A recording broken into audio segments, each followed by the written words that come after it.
Well, as all of you know, most of you know, I think, the needs to feed and power a growing, changing world while also preserving the environment and vital natural resources are among our greatest global challenges. Sustainably providing for over 9 billion people by the middle of the century is a daunting task. It's going to require that we increase available food by at least 50%, dramatically lower the environmental footprint of agriculture, and achieve a major shift toward renewable sources of energy.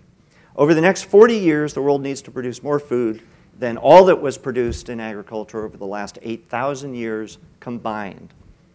That means worldwide productivity will need to increase by roughly 50%, but without any more land and without more water dedicated to agriculture, with fewer greenhouse gas emissions, and we'll need to do it in the face of climate change and escalating problems with pests and diseases.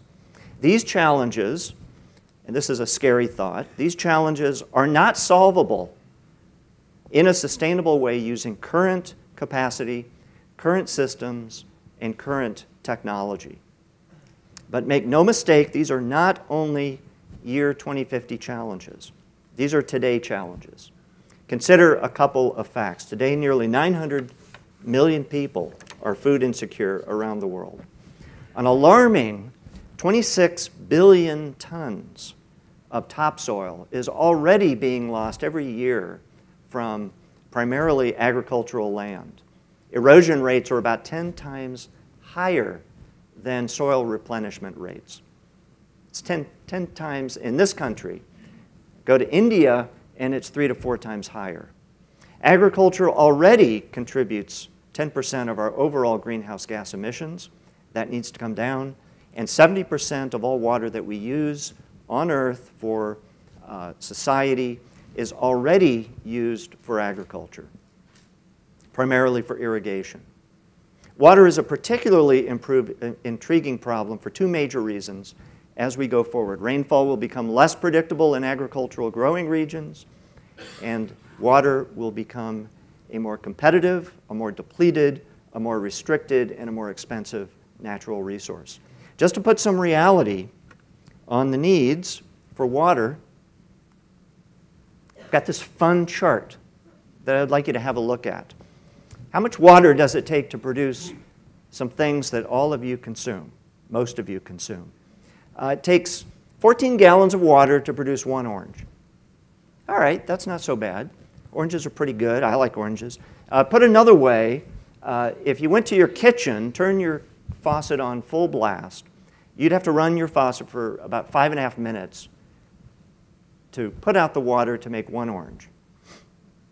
28 gallons, or just over 11 minutes to produce an avocado. A loaf of bread, okay, now we're talking some serious water here. 150 gallons to produce one loaf of bread. That's running your faucet for 60 minutes on high.